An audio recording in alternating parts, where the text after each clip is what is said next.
Ayo, Ralph is here. Been a little bit busy, along for the ride on life. Good times, good times. Trying to brush up a little bit here and there, and ran across this video stream. Debunking Wolfie again. Anyways, Wolfie's a big boy. He can take care of himself, and he will burn or save himself depending on his own actions. However, during the viewing of this video, I did find some things that I do heavily disagree with. So, I throw my chips into the pile. Since I'm a little bit of a scatterbrain sometimes, I wrote it down. Yay! Now, somewhere towards the beginning, Wolfie says that, sexuality is not part of the fandom. It's an individual thing on its own. Ultra Ford says, not only is sexuality part of the fandom, but it is YIF. They are both right. Sexuality is an individual aspect on its own. It is part of humanity. However, furries being part of humanity as well do encompass this sexuality. So, is sexuality part of the fandom? No. Sexuality is part of humanity.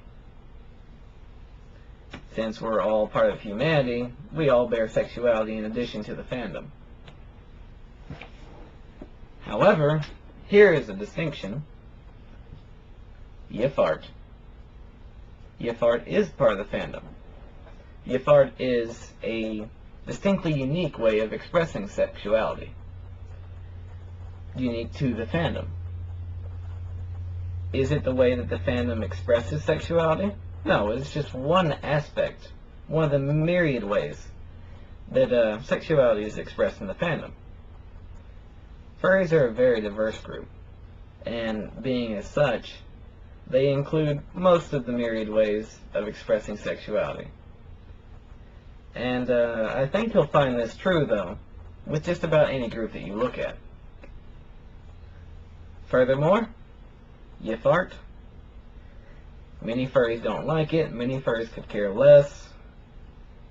Many furries can actually even look at YIF art and not look at it for sexual reasons. I'm kind of hit and miss on this myself. One YIF art picture, I might look at it and someone else is just thinking it's hot. And I look at it and I say, wow, that's really well drawn. I respect the artist. Ironic considering it's a piece of pornography in many people's eyes, right? However, another piece, I might say, yeah, that's hot. So go figure. Very subjective, it would seem. Now, going a little bit further here, Ultra Forge mentioned that YIF is zoophilia, and he does not understand how you can relate it to anything else. Now, here's the interesting point on this. Zoophilia would be human-animal relations. The difference in humans and animal, of course, being one primarily of mentality. Because, yeah, all the animal traits, we possess them. But since our mentality is refined to a much higher degree, our intellect and reasoning and emotions all refined to a much higher degree, we put ourselves on a different level than the animals, and thus separate ourselves. Now, furries bear all of these separations. They are on humanity's level as far as intellect and reasoning and emotions go. And being as such, they're not animals. The closest that you could probably get would be relating them to an wow, that was a word mingle. Intelligent alien species. That's about the closest that you could get. So basically, yeah, if you try to make furries into zoophilia, I'm afraid that you're just condemning humanity along with it to being a zoophilia.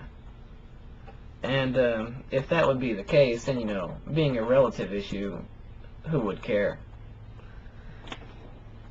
So, in essence, furries have the mentality of humans. The mentality of humans is what sets them apart from animals. Therefore, furries are not animals, and therefore, furry porn is not zoophilia. I know that, you know, some of you are still cranking here and saying, but they look like animals. Yeah, well, so do some people I know, too. That doesn't mean that anyone doing them is a zoophile. Maybe have a little bit of odd taste, but not a zoophile. Anyhow, moving on. The whole plan that, you know, Rule 34 outside of the furry fandom is done mostly for humor. You know, a lot of Rule 34 is done for humor, both within and without the fandom. And, you know, I'm not going to disagree with that whatsoever. However, equally as much, or much, much more, is done with sexual interest. And for every Kim Possible picture that you find that is done for humor, there's probably 2 or 3 or more that are done because someone honestly likes that, and honestly is interested in that. Now, I mean, it's a funny thing how wide that our sexual interests range. And, you know, 100 years from now, they could be radically different from what they are today in the very area that you're living. But, regardless, I don't think either me or Ultraforge is qualified by any means to make blanket statements about the entire Rule 34, the intentions behind each, you know, particular piece of art encompassing it. That would be a little bit presumptuous, and I am not going to make that presumption.